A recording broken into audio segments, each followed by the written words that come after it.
আর news রুমে এই মুহূর্তে মধ্যপ্রাচ্যের পরিস্থিতি নিয়ে আলোচনা করতেই হচ্ছে, তার কারণ ইরান ইসরায়েলি সংঘর্ষ অব্যাহত রয়েছে। হামলা, পাল্টা হামলা, ঘাত প্রত্যাঘাত অব্যাহত এবং এক এক করে আজ অষ্টম দিনে পড়েছে তাদের সেই সংঘর্ষ বিরতি এখনো পর্যন্ত হয়নি। এরই মাঝে একের পর এক তথ্য উঠে আসছে। একদিকে তাদের সংঘর্ষের অষ্টম দিন, একে অপরের ওপর আক্রমণ অব্যাহত। ইরানের বেশ কয়েকটি পারমাণবিক ঘাঁটিতে হামলা চালানো হচ্ছে, সামরিক ঘাঁটিতেও।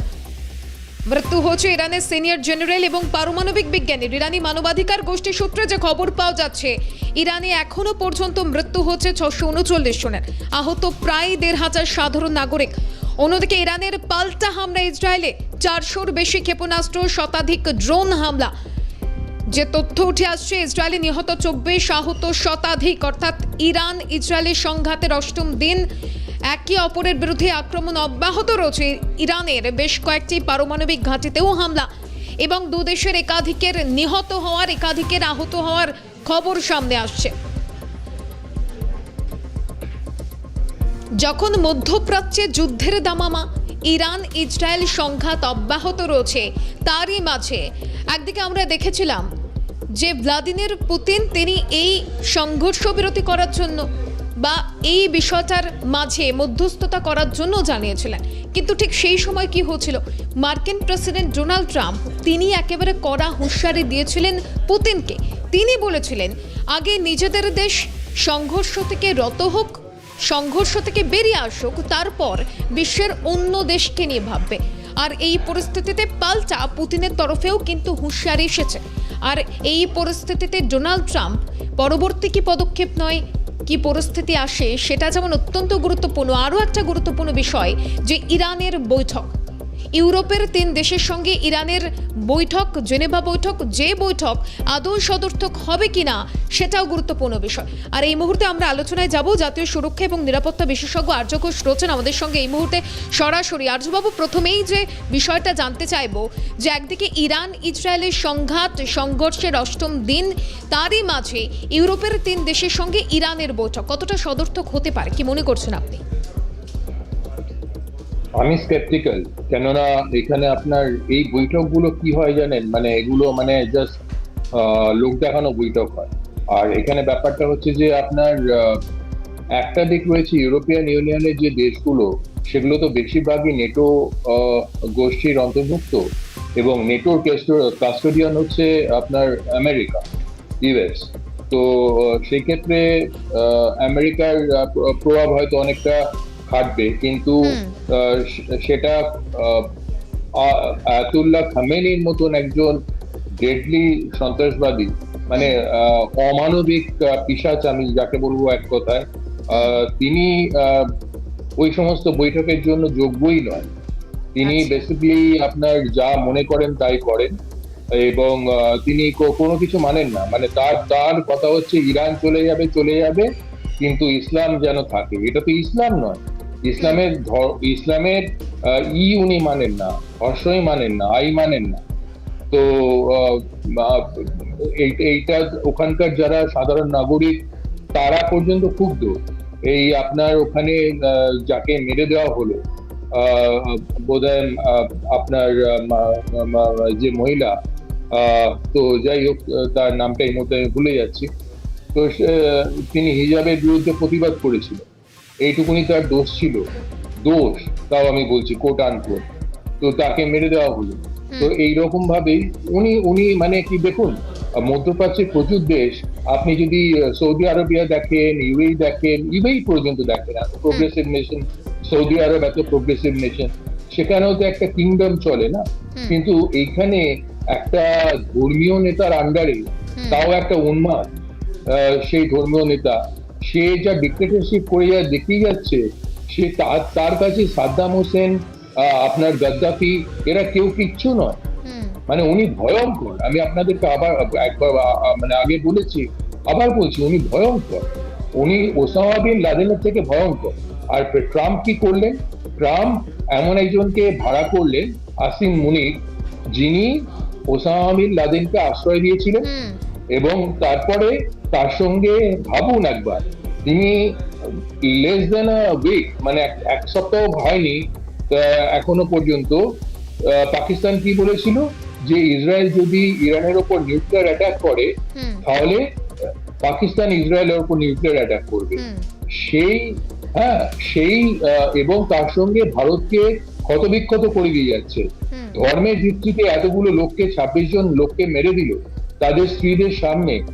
তো সেইগুলোকে উপেক্ষা করে ট্রাম্প তাকে সাদরে গ্রহণ করলেন এবং এতটাই অডাসিটি ট্রাম্পের, সেখানে আমাদের প্রধানমন্ত্রীকে ডেকে পাঠালেন একটা পাওয়ার জন্য, একটা ফটো অপরচুনিটি পাওয়ার জন্য, ফটো অপস পাওয়ার জন্য। উনি মেন্টাল স্টেটটা ওনার, আমি পরিষ্কার বলছি, একদম ঠিকঠাক জায়গায় নেই। একেই তো অনেক বয়স হয়েছে এবং তার সঙ্গে ওনার মেন্টাল স্টেট ঠিক জায়গায় নেই। এখান থেকে একটা বিষয়, যেহেতু আসিম মুনির প্রসঙ্গ এলো, সেই কারণেই এই বিষয়টা ভীষণভাবে জানতে ইচ্ছা করছে যে এই ইরান ইসরায়েল সংঘাত, এই পরিস্থিতির মাঝে হঠাৎ পাক সেনা প্রধানের সঙ্গে বৈঠক ডোনাল্ড ট্রাম্পের, এই বৈঠক কতটা সদর্থক, কিভাবে দেখছেন এই বৈঠককে? এই বৈঠকের ফলে আরো উনি দুনিয়াতে অশান্তি ডেকে আনলেন। এই বৈঠকে কি হলো, আপনার আমেরিকা ভারতের কাছ থেকে চাল পেত, তো ভারতের কাছ থেকে যে চাল পেত, দেখুন এখন ভারত পুরো টোটালি চাল কিন্তু কোয়াইটলি আমেরিকায় বন্ধ করে দিয়েছে। বাসমতি চালের যে সুবাসটা আমরা এখানে পাই সেটা ভারতেই হয়, পৃথিবীর আর কোনো জায়গায় পাওয়া যায় না। তো সেগুলো এখন জাপান, ইন্দোনেশিয়া, এই সমস্ত জায়গায় তারা একদম মানে যাকে বলে ভারতের কাছে মানে রিকোয়েস্ট করছে যে আমাদেরকে পাঠান।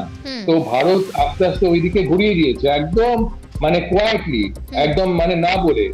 এখন আমেরিকার যে আপনার ওই ওয়ালমার্ট ইত্যাদি স্টোর গুলোতে যান, হাহাকার, ওই বাসমতি চাল আর নেই, মানে যেহেতু নেই, সাপ্লাই কম, ডিমান্ড বেশি, দাম বেড়ে গেছে প্রচন্ড।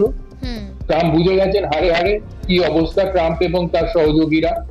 মানে এই ট্রাম্পের উপরে আমি নিজে বিশ্বাস করেছিলাম যে এই যখন উগ্রপন্থার বিরুদ্ধে কথা বলেছিলেন, এই যে কত বড় মিথ্যাবাদী, যে কত বড় লায়ার এই ট্রাম্প, এবং এর অডাসিটি, এর ঔদ্ধত্য, মানে অ্যাক্রস দি বোর্ড। আপনি যদি আমেরিকান প্রেসিডেন্টদেরকে দেখেন, তারা কিন্তু চিরকাল ভারত বিদ্বেষী মনোভাব দেখিয়ে গেছে।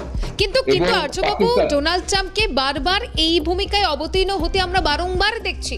মধ্যস্থতা করার চেষ্টা করছে যখন পুতিন, তাকে হুঁশিয়ারি দেওয়া হচ্ছে পাল্টা যুদ্ধে নামবেন কিনা সেটা নিয়েও সংশয় প্রকাশ করছেন। আসিম মুনিরের সঙ্গে বৈঠক করছেন, তার ভূমিকাকে কিভাবে দেখছেন? এইবারে সেই প্রসঙ্গে আসছি। দেখুন, এখানে উনি যে 2 সপ্তাহের টাইম চেয়েছেন, এটা একটা কত বড় আর একটা ব্লান্ডার করলেন জানেন? উনি কি বললেন, আমি ডিপ্লোমেসিকে প্রাধান্য দিতে 2 সপ্তাহ টাইম চাইছি, তারপরে আমি ভেবে দেখবো ইরানকে আক্রমণ করব কি করব না। আমি আক্রমণের দিকটায় আসছি, টেকনিক্যাল দিকটায় আসছি। তো এতে কি হলো, ধরুন এটা ওনার স্ট্র্যাটেজি, আমি ধরে নিলাম হাইপোথেটিক্যালি ওনার স্ট্র্যাটেজি, উনি একটা সারপ্রাইজ অ্যাটাক করবেন, ধরুন আজকেই করবেন। তো সেই ক্ষেত্রে ইরানের পাশে সমস্ত আরবান, পুরো টোটাল আরব দেশগুলো এবং ইরান, তারা কি বলবে, তখন ঝাঁপিয়ে পড়বে ইউএনের কাছে যে আমাদেরকে এইরকম কথা কেন তাহলে বলা হলো যে ডিপ্লোমেসিকে প্রাধান্য দিতে আমাদের 2 সপ্তাহ টাইম, আর এই 2 সপ্তাহে ইসরায়েলের উপরে আক্রমণ ইরান আরো ভয়ঙ্কর করবে না, তার গ্যারান্টি ট্রাম্প নেবেন? ইসরায়েলের উপর যে আক্রমণগুলো হচ্ছে, এবং দেখুন একটা কথা বলছি আপনাদেরকে, ইসরায়েলের যে নাগরিকদেরকে সুরক্ষার ব্যবস্থাটা অনেকটা উন্নত, ইরানের অত উন্নত নয়। ইরান কিন্তু টেরর স্টেট নয় পাকিস্তানের মতন।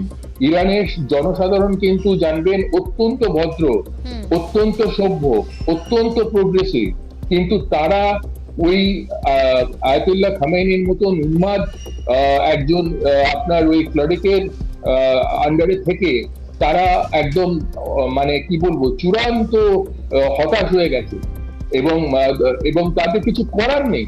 তারা আজকে যে পড়ে পড়ে মার খাচ্ছে, এটা কার জন্য? শুধু একমাত্রই আয়াতুল্লাহ খামেনির জন্য। এবং সেই জন্য আজকে দেখবেন যে ক্যাজুয়ালিটিটা ইরানে বেশি হচ্ছে আর ইসরায়েলে কম হচ্ছে, কিন্তু ইসরায়েলে খুব একটা কম হচ্ছে না। এটা আমার যেটা অ্যাসেসমেন্ট, ইসরায়েল হয়তো এখনো পর্যন্ত সেটা সঠিক করে উঠতে পারেনি, কিন্তু ইসরায়েলের কম ক্ষতি হচ্ছে না। ধ্বংসস্তূপে পরিণত হয়ে গেছে হসপিটাল এখানে সেখানে 24 জন। এটা খুব একটা বিলিভেবল ব্যাপার নয়, কিন্তু হুম হয়তো তাদের কাছে এত তথ্য আসেনি বা কিছু। বাকি দেখুন, এটা সামরিক কারণে অনেকেই হাইড করে, কিন্তু ইসরায়েলের কম ক্ষতি হয়নি। তো সেখানে এখন ইসরায়েলের দুটোই অপশন আছে প্র্যাকটিক্যালি। একটা হচ্ছে প্রথম জিনিস হচ্ছে খামেনিকে এবং তার সাঙ্গপাঙ্গ। আমি একদম পরিষ্কার বলছি, অত্যন্ত বাজে লাগলেও তার পরিবার থেকে আরম্ভ করে তার যা সাঙ্গপাঙ্গ আছে সবাইকে খতম করা এএসএপি, মানে অ্যাজ সুন অ্যাজ পসিবল, যত শীঘ্র সম্ভব, পারলে আজকে মানে নেক্সট মিনিটে। আর এখন যেটা বলছি তার 1 মিনিটের মধ্যে খতম করে দেওয়া উচিত, নয়তো পৃথিবীতে খুব ঘোরতর বিপর্যয় চলে আসবে। আর 2 নম্বর অপশন হচ্ছে নিউক্লিয়ার অ্যাটাক করা। আচ্ছা এই ছাড়া তো উপায় নেই। এবারে ট্রাম্প এখানে আবার একটা ব্লান্ডার করলেন। এবারে আপনাকে একটা জিনিস বলছি, ইসরায়েলের যে ইরানের যে আপনার আছে, পরমাণু ভান্ডার আছে, মানে মিসাইলের ভান্ডার আছে ইনফ্যাক্ট, যেখানে আপনার ওরা ইউরেনিয়ামকেও আপনার করছে, ওয়েপনাইজ করার চেষ্টা করছে। সেটা ফোর্ডো বলে একটা জায়গা আছে, তো সেইখানে আপনার আন্দাজ করা হচ্ছে ওটা 250 থেকে 300 ফিট হবে হয়তো মাটির তলায়। আর এখন সেইটাকে ভেদ করতে হলে ইসরায়েলের কাছে যে বাংকার বাস্টার বলে একটা বম্ব হয়, তো বাংকার বাস্টারটা ইসরায়েলের কাছে যেটা আছে সেটা 2000 থেকে 3000 পাউন্ডের, একমাত্র আমেরিকার কাছে আছে 32,000 পাউন্ডের। সেইটা দুটো স্টেজে দুটো বোম মারা হয় ওই B2 স্পিরিট বম্বার থেকে। প্রথমটা একটা হোল তৈরি করে ফার্স্ট লেয়ারে 200 ফিট মতন, তারপরে আপনার সেকেন্ড লেয়ারে সেকেন্ড বোমটা গিয়ে এক্সপ্লোড করে। তো এইটা একমাত্র আমেরিকা করতে পারে। এখন আমেরিকা ইসরায়েলকে কিন্তু এইটা দিতে চায় না প্রযুক্তিটা, 1 নম্বর। আর দ্বিতীয়ত তাদেরকে যদি এটা দিতে হয়, তাদেরকে যে ট্রেনিং দিতে হবে তার জন্য অনেক সময় লেগে যাবে পাইলটদেরকে, সেজন্য একমাত্র আমেরিকাকেই ইনভলভ হতে হবে। তো এইটা গেল একটা কথা। দ্বিতীয় কথা হলো যে আপনার এখানে ক্লাস্টার বম্ব কিন্তু ইউজ করেছে আপনার ইরান ইউজ করেছে ইসরায়েলে।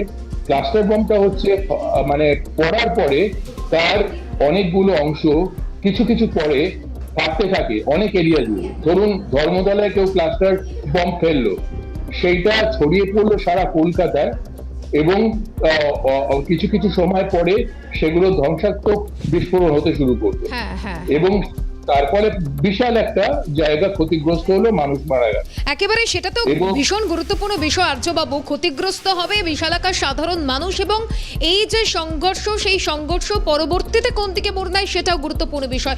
এতটা সময় দেওয়ার জন্য, এতটা সুন্দরভাবে বিশ্লেষণ করার জন্য অনেক ধন্যবাদ জানাবো আর্যবাবুকে। সত্যি ইরান ইসরায়েলি সংঘর্ষ, সেই সংঘর্ষ পরবর্তীতে কোন পর্যায়ে মোড় নেয় অবশ্যই আমাদের নজর থাকবে। পাশাপাশি